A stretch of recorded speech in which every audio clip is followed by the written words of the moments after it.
Kita lanjutkan dari pengajaran ini ya, kita lihat betapa Daud ya dalam 2 Samuel pasal ke-3 nanti kalau saudara baca. Daud sangat menyesali kelakuan Yoab yang telah membunuh Abner. Ya.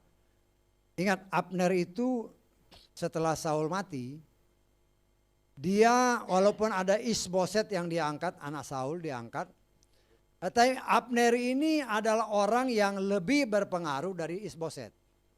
Walaupun Isboset raja. Karena itu dia merupakan, boleh dikatakan dalam tanda kutip, sebenarnya yang raja itu dia. Bisa ditangkap ya. Yang sebenarnya dia itu rajanya. Karena rakyat tunduk kepada Abner, bukan kepada Isboset. Karena kita melihat di sini cara Tuhan. Karena Tuhan sudah berjanji kepada Daud, engkau menggantikan Saul. Ya, engkau menggantikan Saul. Tetapi Abner ya berdasarkan aturan, kalau rajanya mati ya anaknya pasti ganti kan. Nah, dia melihat ya Abner sebenarnya nggak salah, dia ngangkat Isboset itu nggak salah. Itu aturan hierarki kerajaan. Bapaknya mati ya anaknya yang ganti. Ya. Tetapi kita melihat di sini rencana Tuhan tidak mungkin gagal. Nah, sehingga kita lihat Abner mengangkat Isboset, anak laki-laki yang boleh dikatakan anak bungsu yang laki-laki daripada si Saul. Tetapi ya, kita sudah pelajari dalam Amsal dikatakan, kalau orang hidupnya berkenan kepada Bapa Yahweh, musuh orang itu akan didamaikan. Nah, di sini kita melihat Tuhan punya cara supaya bangsa Israel ini seutuhnya ada di bawah kekuasaan Daud. Ya. Sehingga dengan cara Tuhan, ya, Tuhan izinkan Isboset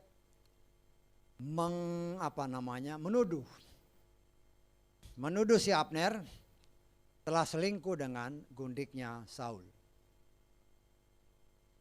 Abner yang sebenarnya adalah kakek daripada si Isboset tentunya tersinggung. Karena akibat tersinggung, dia mengambil keputusan. Karena dia juga sebenarnya sudah tahu dan sudah dengar bahwa yang menggantikan Saul itu harus Daud. Ya, semua orang Israel tahu bahwa yang menggantikan Saul itu harus Daud. Mereka tahu persis kenapa Saul itu mau membunuh Daud. Mereka tahu. Mereka tahu persis. Ya. Tapi ya mereka tidak mengutarakan. Tapi nanti pada ayat-ayat berikut kelihatan bahwa seluruh Israel yang di bawah Abner mendukung Daud untuk menjadi raja. Nah, kemudian kita melihat di sini ya, karena ulah daripada Isboset sendiri, Abner mengundurkan diri dari Isboset dan bergabung dengan Daud dengan cara Tuhan. Nah, tapi kita melihat di sini karena Abner membunuh adiknya Yoab. Ya, ingat ya, Saul punya panglima namanya Abner. Daud punya panglima namanya Yoab. Ya. Ketika terjadi peperangan, si Abner ini membunuh salah seorang adiknya Yoab. Sehingga Yoab dendam. Dan ketika Abner datang kepada Daud untuk bergabung dengan Daud, pagi itu kebetulan Yoab tidak ada di tempat. Tetapi ketika Abner sudah pulang, sudah ada persetujuan dengan si Daud, ya, Abner pulang, Yoab datang. Nah, dia marah. Kenapa si Abner itu dibiarkan pergi? Tetapi itulah cara Tuhan. Ya. Si Yoab tidak bisa menguasai diri. Akhirnya dengan kelicikannya dia berhasil membunuh si Abner. Ya. Tetapi dia si Yoab ini membunuh Abner bukan dalam masa peperangan. Kalau bukan dalam masa peperangan, itu hukumannya bahaya, mati. Ya, tetapi kita melihat siapa Daud, ya, dia meratapi kematian Abner. Kemudian sempat keluar kata-kata, betapa di hadapan Yahweh aku dan kerajaanku sama sekali tidak bersalah terhadap darah Abner. Ya, biarlah hutang darah itu menimpa si Yoab. Nah, ini kata-kata yang keluar dari si mulut Daud. Ya, nah kita melihat dalam kelanjutannya. Ya, karena Isboset ini kan masih jadi raja. Masih jadi raja. Ketika Abner sudah bergabung, kita melihat di dalam kitab 2 Samuel pasal 4 ini, ya, ada dua orang panglima yang menggantikan Abner sebagai anak buah si Isboset. Nah, Tuhan izinkan dua orang anak buah atau panglima perang yang menggantikan Abner di bawah Isboset, ya, yang bernama, nanti saudara baca 2 Samuel pasal 4, yang bernama Baana dan Rehab, ya, mereka membunuh si Isboset. Kembali cerita berulang.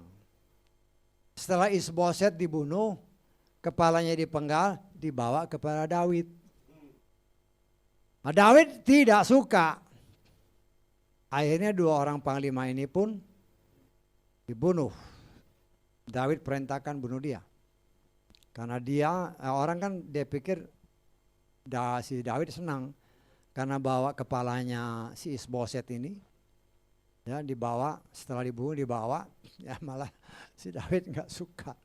Ya, seperti bapaknya dulu si Saul kan, kepalanya dibawa supaya dia dapat hadiah, malah si Daud nggak suka, ya dibunuh. Tapi itulah kejadian-kejadian yang Tuhan izinkan untuk menggenapkan firman Tuhan sendiri kepada Daud. Artinya begini, Tuhan rencananya tidak mungkin gagal. Walaupun aturan-aturan main yang ada di dalam kerajaan seperti ini, umpamanya, kalau Saul mati, maka anak-anak yang ganti. Itu kan aturan. Ya. Tetapi karena Tuhan sudah bilang engkau Daud akan jadi raja, maka Tuhan punya berbagai macam cara untuk menjalankan rencana Tuhan, bukan rencana manusia. Ya, bukan rencana manusia. Nah, kita melihat bagaimana si Abner ini bergabung sama si Daud. Isboset dibunuh sama anak buahnya sendiri, sehingga otomatis Israel nggak ada raja. Karena Isboset ini kan anak yang terakhir, anak laki-laki yang terakhir, jadi nggak ada lagi. Ya, nah di sini kita melihat cara Tuhan. Akhirnya dikatakan di dalam 2 Samuel pasal 5, ya. Kita baca mulai ayat 1 lah, 2 Samuel pasal 5 ayat 1. Seluruh suku Yesrael datang kepada Daud di Hebron dan berbicara, katanya, lihatlah kami adalah tulang dan dagingmu, baik hari kemarin maupun hari sebelumnya. Ya, ini pengakuan mereka, ya. Ketika Saul sebagai raja atas kami, engkaulah yang memimpin keluar dan membawa masuk Yesrael. Dan Yahweh berfirman kepadamu, engkau akan menggembalakan umatku Yesrael, dan engkau akan menjadi pemimpin atas Yesrael. Jadi ini pengakuan mereka sendiri. Artinya waktu si Saul masih hidup, mereka sudah tahu bahwa Bapa Yahweh sudah menentukan Daud jadi raja. Dari kata-kata ini, ya. Kemudian kita lihat selanjutnya, seluruh tua-tua Israel datang kepada raja di Hebron, dan Raja Daud membuat perjanjian dengan mereka di hadapan Yahweh di Hebron, dan mereka mengurapi Daud sebagai raja atas Yesrael. Daud telah berumur 30 tahun ketika dia menjadi raja. Dia memerintah selama 40 tahun. Ya. Nah, saudaraku, di sini kita melihat bagaimana cara Tuhan untuk melakukan apa yang Dia sudah tetapkan. Ya. Nah, kita juga harus melihat, merefleksikannya dengan diri kita. Setiap pribadi kita itu Tuhan sudah punya rencana. Ya. Walaupun kita mungkin nggak tahu kan rencana Tuhan kan, kecuali kalau Tuhan buka. Artinya di dalam menjalani kehidupan ini, firman Tuhan katakan, mengucap syukurlah senantiasa dalam segala hal. Kita baca di dalam 1 Tesalonika ya.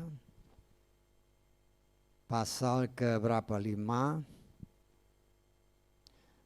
ayat ke berapa itu? 17 apa 18?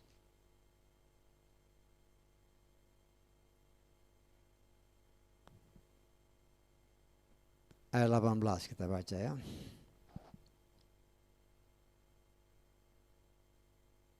Satu Tesalonika ayat 18. Mengucap syukurlah dalam segala hal. Karena inilah kehendak Elohim dalam Masya Yeshua bagi kamu. Artinya begini. Di dalam menjalani kehidupan ini, kita kan menghadapi berbagai macam tantangan dan masalah. Ya, ingat. Segala macam masalah, segala macam tantangan, Tuhan tahu kita menghadapi itu. Tetapi sekarang bagaimana kita menghadapinya, itu yang jadi masalah. Nah, berdasarkan ayat-ayat ini, ketika kita diizinkan Tuhan menghadapi masalah, dengan iman kita harus berkata, Bapak Yahweh, terima kasih untuk masalah ini. Saya percaya Engkau lebih besar dari masalah ini. Bisa ditangkap? Ya. Itu sebagai ungkapan iman. Dan saya percaya ada tertulis, Engkau tidak akan membiarkan saya dicobai melebihi kekuatan saya. Bahkan saat pencobaan itu Tuhan izinkan terjadi, sesungguhnya Engkau sudah buka jalan. Kenapa Dia buka jalan? Karena kita tahu mengucap syukur. Ketika kita mengucap syukur, pada saat itulah jalan sudah Tuhan buka. Bisa ditangkap? Tetapi kalau kita tidak mengucap syukur, berarti kita melawan firman. Kalau kita melawan firman, ya ketutup jalan itu. Bisa ditangkap enggak maksudnya? Nah, di sini kita sama-sama belajar ya, saudara belajar, saya juga belajar. Belum ada yang sempurna di antara kita. Ayo kita belajar. Melakukan apa yang memang sulit ya. Ketika masalah datang, kita biasanya yang terpikir apa? Apa yang harus saya buat? Jangan begitu. Kita belajar, Tuhan terima kasih. Saya percaya memang masalah ini rumit, sukar, bagaimanalah. Tetapi saya percaya Engkau lebih besar dari masalah ini. Ketika kita mengagungkan Tuhan, kita mengaminkan ayat ini. Ketika itu Tuhan sudah buka jalan. Artinya ya jalani aja hidup ini. Jalani sementara kita berjalan, kita percaya Tuhan sudah buka jalan. Bagaimana caranya jangan mikir. Daud tidak pernah memikir bagaimana caranya dia bisa jadi raja, nggak pernah dia pikir. Ya, walaupun kesempatan paling sedikit 2 kali kan. Dia bisa membunuh Raja Saul. Tapi itu dia nggak lakukan karena itu bukan jalan Tuhan. Karena itu merupakan sesuatu kalau saya boleh katakan dalam tanda kutip kebencian bagi Daud. Bagi Daud ini kalau ada orang yang membunuh Saul, dia benci. Karena dia aja nggak lakukan, masa orang lain lakukan. Karena itu orang-orang yang katanya mau memperlihatkan kebaikan kepada Daud itu justru dibunuh oleh Daud. Ya. Nah, di sini kita melihat kita belajar, sama-sama belajar ya. Apa yang Tuhan katakan, praktekkan dalam hidup. Jadi apa yang saya ajarkan ini, itulah kita belajar peka akan suara Roh Kudus. Ya.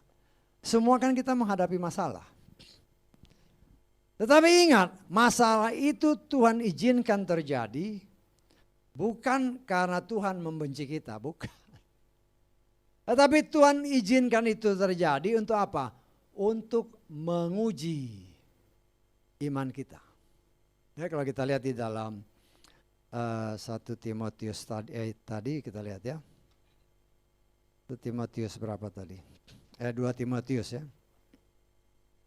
2 Timotius pasal ketiga. Kita lihat ayat ke-8. Dan seperti cara Yanes dan Yambres menentang Musa, demikian pula mereka ini menentang kebenaran. Ya, sebagai orang-orang yang telah dirusak pikirannya, yang apa? Tidak tahan uji berkenaan dengan iman. Perhatikan ayat-ayat ini ya. Dikatakan menentang kebenaran. Kalau dalam menghadapi masalah kita tidak mengucap syukur seperti Tesalonika katakan, kita menentang kebenaran. Betul nggak? Kan kebenaran itu firman. Kalau kita menentang kebenaran berarti kita tidak tahan uji. Iman kita tidak tahan uji. Nah, di sini kita belajar Roh Kudus mengajarkan kepada saudara dan saya. Apapun yang saudara dan saya diizinkan Tuhan untuk hadapi. Tapi ingat ya, kita tidak sendiri. Kita lihat dalam Keluaran 14 ayat 14. Keluaran 14 ayat 14. Haleluya. Ya. Yahweh akan berperang bagimu dan kamu akan diam aja. Artinya ketika kita menghadapi permasalahan dan kita mengucap syukur, berarti kita tidak menentang kebenaran, maka Tuhan yang buka jalan, Tuhan yang berperang ganti kita. Bagaimana caranya itu bukan urusan kita, ingat gak? Tanamkan itu baik-baik ya, bukan, jangan dipikirin, yang penting Tuhan, terima kasih untuk apa yang kau izinkan terjadi. Saya mau berjalan terus, saya percaya engkau ada di depanku. Engkau yang akan berperang gantiku. Sehingga pada akhirnya apa? Setelah masalah selesai kita melihat bahwa Tuhan kita sangat luar biasa. Akhirnya ya kita kan meninggikan Bapa Yahweh. Permasalahan boleh terjadi, kan kita banyak masalah. Tetapi jangan membesarkan masalah. Tetapi besarkan Tuhanmu. Ya, kita memang sulit itu. Dalam segala hal, setan itu kan berusaha membuat kita tidak mengucap syukur. Bahkan keluar sumpah serapah. Ya, langsung mulut mengeluarkan kata-kata yang tidak mengandung iman sama sekali. Pikiran udah macam-macam. Ya, sehingga itu kan rencana si jahat. Ketika kita menentang kebenaran, menentang firman, maka semua jalan otomatis tertutup. Bisa ditangkap? Ya, karena itu Roh Bapa Yahweh mengajar, mengingatkan kita akan semua firman. Ya, semua akan diajarkan. Jadi kita harus lihat bahwa itulah gunanya Roh Kudus. Kalau kita lihat cara Tuhan itu di luar kemampuan pikiran kita. Nah, di sini yang kita petik ya. Dalam menjalani hidup ini ingat bahwa roh yang Bapa Yahweh berikan itu adalah untuk menolong kita. Kita lihat di dalam Yohanes pasal 14 ya. Ayat ke-26. 26 kita lihat. Yohanes pasal ke-16. Yohanes 14 ayat ke-26.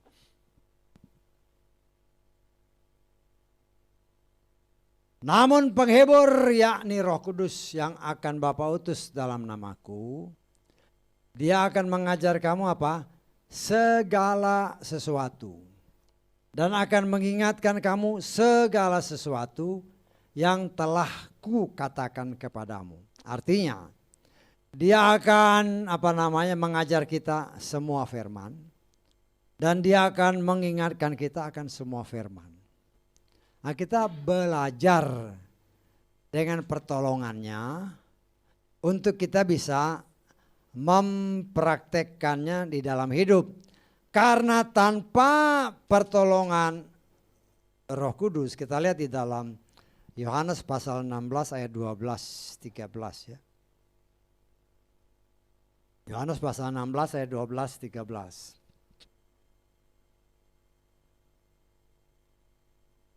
Aku masih mempunyai banyak hal untuk mengatakannya kepadamu. Perhatikan ayat selanjutnya. Tetapi kamu tidak dapat menanggungnya sekarang. Namun, bila mana roh kebenaran itu telah datang, dia akan memimpin kamu ke dalam seluruh kebenaran. Karena dia tidak akan berbicara dari dirinya sendiri, melainkan apa saja yang telah dia dengarkan, dia akan mengatakannya, dia juga akan memberitakannya kepadamu hal-hal yang akan datang. Dari sini kita melihat ya, ketika para murid belum diurapi dengan Roh Kudus, mereka tidak punya kemampuan apa-apa. Tetapi nanti setelah Roh Kudus dicurahkan, ya, artinya kita juga setelah kita dibaptis percaya bahwa Roh Kudus dimeteraikan bagi masing-masing kita, sehingga kita bisa mengingat apa yang diajarkan, mengingat dan mempraktekkan apa yang difirmankan. Sehingga dengan demikian, apa yang dikatakan Tuhan dalam kitab Tesalonika tadi, kita belajar mempraktekkannya dalam hidup. Jangan membesarkan masalah, tapi besarkan Tuhan. Ketika kita membesarkan masalah, maka engkau tidak akan mendapatkan jalan keluar. Tetapi ketika kita membesarkan Tuhan, maka masalah itu nggak ada apa-apanya. Tuhan punya berbagai macam cara untuk menyelesaikan masalah. Kenapa ada masalah? Ada dua hal yang kita lihat ya. Satu, untuk membuat apakah kita bergantung kepada Tuhan atau enggak. Untuk membuat kita juga iman kita semakin ditingkatkan. Jadi mau menghadapi masalah, kau serahkan kepada Tuhan, Tuhan buka jalan, kau ingat, oh memang Tuhanku ada. Tuhan ditinggikan. Di sisi lain, masalah Tuhan izinkan terjadi. Setan itu licik dengan masalah supaya bukan kita memuliakan Tuhan, tetapi sebaliknya marah-marah sama Tuhan. Bisa ditangkap? Jadi ada dua sisi. Nah, kita diajar oleh Roh Kudus segala sesuatu utamakan dia. Ya.